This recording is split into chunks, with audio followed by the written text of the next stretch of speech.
नमस्कार, मैं हूं प्रभु चावला। जैसा कि दिखाई दे रहा है कि विश्व भर में कई देशों पर डेमोक्रेसी प्रजातंत्र खतरे में है। वहां पर वहां की चुनी सरकारें बदलती चली जा रही हैं और मिलिट्री का राज होता जा रहा है। अफ्रीकन देशों में तो बहुत पहले से है, इस्लामिक देशों में वहाँ के राज जो हैं वहाँ के किंग चलाते हैं। परंतु पाकिस्तान और बांग्लादेश ऐसे देश थे जहाँ पर डेमोक्रेसी हुआ करती थी। परंतु ऐसा लगता है पाकिस्तान बांग्लादेश के अंदर भी वो डेमोक्रेसी ख़त्म हो गई है, वहाँ पर मिलिट्री के माध्यम से राज किया जा रहा है।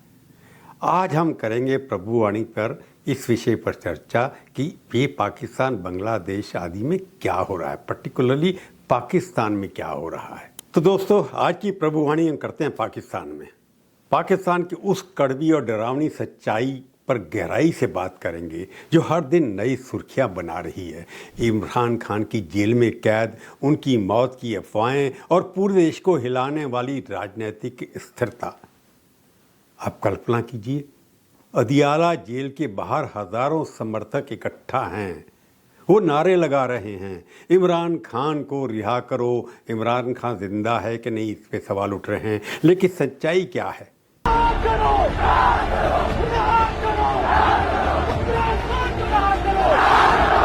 पिछले कई हफ्तों से, बल्कि 6 हफ्तों से ज़्यादा समय से किसी ने इमरान खान को नहीं देखा।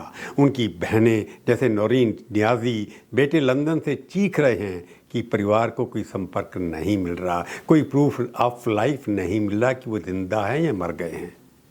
पीटीआई नेता मिलने की कोशिश कर रहे हैं, लेकिन हर बार जेल प्रशासन मना कर देता। क्यों करता बताते नहीं हैं। परिवार और पार्टी वाले सीधे आरोप लगा रहे हैं कि आर्मी चीफ असीम मुनीर ने उनकी हत्या की साजिश रची है। और ये तो अफगानिस्तान के माध्यम से लग गया था कि अब इमरान खान मर चुके हैं। असीम मुनीर जो 2022 से आर्मी चीफ हैं और अब पाकिस्तान के सबसे ताकतवर व्यक्ति बन चुके हैं, ने इमरान की गिरफ्तारी में सीधा रोल निभाया। 2023 में आर्मी चीफ बनने के बाद से मुनीर ने अपनी पावर को लगातार बढ़ाया। 2025 से 27वें संविधान संशोधन के जरिए उन्हें फील्ड मार्शल भी बनाया गया और चीफ ऑफ डिफेंस फोर्सेस का पद दिया गया, जो सभी नेताओं, सेनाओं, यहाँ तक कि न्यूक्लियर हथियारों पर पूरा कंट्रोल देता है। ये सब अमेरिका की पूरी सपोर्ट के साथ हो रहा है। अमेरिकन राष्ट्रपति ट्रंप ने मुनीर को अपना फेवरेट फील्ड मार्शल कहा, उन्हें व्हाइट हाउस में होस्ट किया और पाकिस्तान की सेना को सहायता बढ़ाने के लिए संकेत दिए। विडंबना देखिए, डेमोक्रेसी जनरल को सपोर्ट कर रही है। मुनीर को अमेरिका से इतनी बैकिंग मिली है कि वे पाकिस्तान के डिफेक्टो रूलर बन गए हैं और इमरान जैसे नेताओं को कुचल रहे हैं, डेमोक्रेसी को कुचल रहे हैं। जेल प्रशासन कहता है कि इमरान पूरी तरह स्वस्थ हैं, लेकिन ये दावे किस पर यकीन करें? पाकिस्तान आज सेना के कब्जे में है, जहां आर्मी चीफ ही असली शासक है, किसी को कुछ पता नहीं है। प्रधानमंत्री शहबाज शरीफ जैसे नेता सिर्फ नाम के लिए हैं, कठपुतलियां जो सेना के इशारों पर चलती हैं क्योंकि वो किसी तरह भी उनको हटा सकती है। पीटीआई जो इमरान की पार्टी है, उसका कहना है कि इमरान की ये हालत इसलिए है क्योंकि उन्होंने अमेरिका की मांगों के आगे नहीं झुके। 2022 में उनकी सरकार को अमेरिका से मदद से गिराया गया और वो भी नो कॉन्फिडेंस मोशन असेंबली में उनके खिलाफ पास किया गया। इमरान ने रूस के साथ रिश्ते तोड़ने से इनकार कर दिया था। इमरान ने सेना और मुल्क के खिलाफ खुलकर बयान दिए हैं। उन्होंने मुनीर को मानसिक रूप से स्तर तानाशाह कहा, सबसे दमनकारी डिक्टेटर बताया और पाकिस्तान को कठोर राज बनाने का आरोप लगाया, डिक्टेटर बनाने का। इमरान ने यह भी कहा कि अगर उन्हें यहाँ उनकी पत्नी बुशरा बीबी को कुछ हुआ, जनरल असीम मुनीर उसके जिम्मेवार होंगे। वे मौत को गुलामी से बेहतर मानते हैं। इमरान ने सेना पर आरोप लगाया कि मुनीर ने पाकिस्तान को ताकत के जरिए हार्ड स्टेट यानी क्रिमिनल स्टेट बना दिया है, जहां दमन और अत्याचार आम है, कोई सुनवाई नहीं है। अब सवाल ये उठता है कि क्या इमरान को फांसी दी जाएगी? पाकिस्तान का इतिहास देखें तो ऐसा नेता जो सत्ता के खिलाफ खड़े होते हैं, उनका अंजाम बुरा होता है।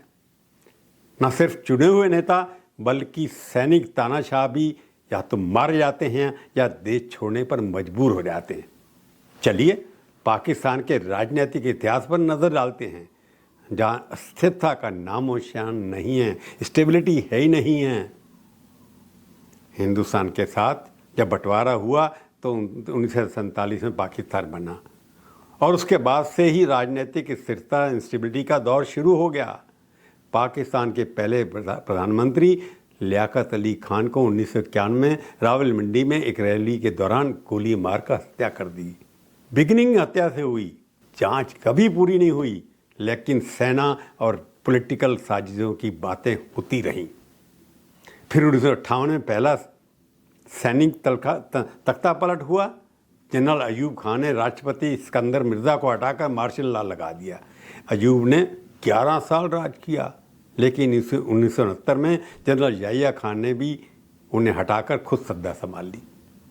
याहिया खान के समय 1971 में बांग्लादेश अलग हुआ और याहिया खान को इस्तीफा देना पड़ा। फिर 1977 में जनरल ज़ियाउल हुक ने चुने हुए प्रधानमंत्री जुल्फ़िकार अली भुट्टो की सरकार गिरा दी। भुट्टो जो पाकिस्तान पीपल पार्टी के फाउंडर थे और सोशलिस्ट नीतियों के लिए मशहूर थे, उनको 1989 में यानी उससे 1979 में फांसी पर लटका दिया गया।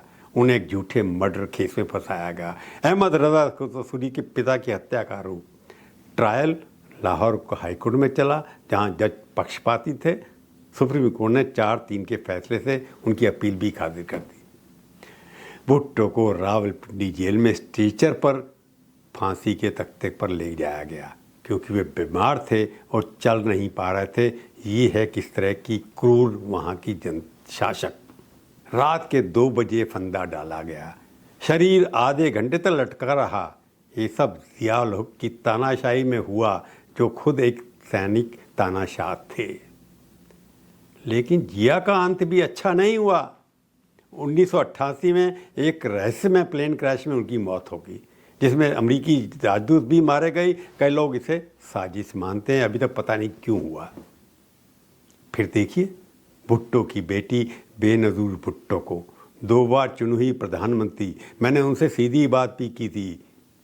उन्होंने महिलाओं के अधिकारों और लोकतंत्र के लिए लड़ाई लड़ी, लेकिन 2007 में रावलपिंडी में रैली के दौरान गोली मारकर बम के धमाके उनकी भी हत्या कर दी। आज तक जांच कभी पूरी नहीं हुई, लेकिन सेना और आईएसआई पर उंगलियां उठी। नवाज शरीफ 3 बार प्रधानमंत्री, हर बार या तो जेल में डाले गए या निर्वासन में भेज दिए गए, लंदन चले गए। उनके साथ भी मैंने सीधी बात की, वो भी बहुत दुखी से आर्मी से। 1990 में पहली बार पीएम बने, लेकिन सेना ने हटा दिया। 1997 में दोबारा बने, लेकिन 1999 में जनरल परवेज़ मुशर्रफ ने तख्ता पलट किया और नवाज साहब को सऊदी अरेबिया भेज दिया। मुशर्रफ खुद एक मिलिट्री तानाशाह थे। 9/11 के बाद अमेरिका के साथी बने, लेकिन 2008 में उनको भी इस्तीफा देकर देश छोड़ना पड़ा, क्योंकि अमेरिका ने समर्थन उनसे विड्रॉ कर लिया। बाद में पाकिस्तान लौटे तो गिरफ्तार हुए, लेकिन बीमारी के बहाने उनको दुबई भगा दिया गया और 2023 में वहीं पर उनकी मृत्यु हो गई। ये पैटर्न साफ बताता है, पाकिस्तान में कोई भी नेता, चाहे वो चुना हुआ हो या तानाशाह हो, सुरक्षित नहीं है। उसके दिन गिने चुने होते हैं, या तो भगा दिया जाता है या मार दिया जाता है। सेना हमेशा ऊपर रहती है, सरकारें गिरती हैं, नेताओं को कुचलती हैं। 1947 से अब तक 4 बड़े मार्शल लॉ लग चुके हैं। 1958, 1969, 1977, 1999। हर 10-15 साल में तख्ता पलट होता है, चुनी हुई सरकारें गिरती हैं। कोई भी राजनीतिक पॉलिटिकल सिस्टम नहीं है, लोकतंत्र का नाम है, लेकिन वास्तव में सेना का राज। अर्थव्यवस्था चटमटा गई है, चुनाव में धांधली आम बात है, पार्टियां दबाई जाती हैं, मीडिया सेंसर होता है, कोई स्थिर सरकार नहीं चल पाती, अर्थव्यवस्था डूबी हुई है, IMF के कर्ज पर निर्भर, महंगाई आसमान पर, बेरोजगारी, आतंकवाद। सेना अपने बजट पर सवाल नहीं रहती, जनरल ऐश में जीते हैं, जबकि लोग भूखे मर रहे हैं। पेट्रोल इतना महंगा है, 400 रुपये लीटर। ये कैसा देश जहाँ नेता या तो फांसी चढ़ते हैं या मार दिए जाते हैं या भाग जाते हैं। कोई सी असली सरकार नहीं, सिर्फ सेना का राज। अमेरिका इसे अपने हितों के लिए इस्तेमाल करता है, हथियार देता है, लेकिन लोकतंत्र की परवाह नहीं, भारत के खिलाफ भड़काता रहता है।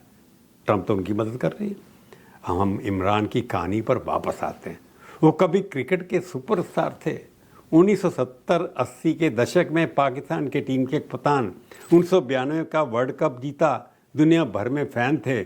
मॉडर्न लोग, ऑक्सफोर्ड की पढ़ाई, लंदन की पार्टियां, दिल्ली में बहुत आते, बम्बई में दिल्ली बहुत आते, साल में 25 बार तो यहीं आते थे। लेकिन 1990 के दशक में राजनीति में आए।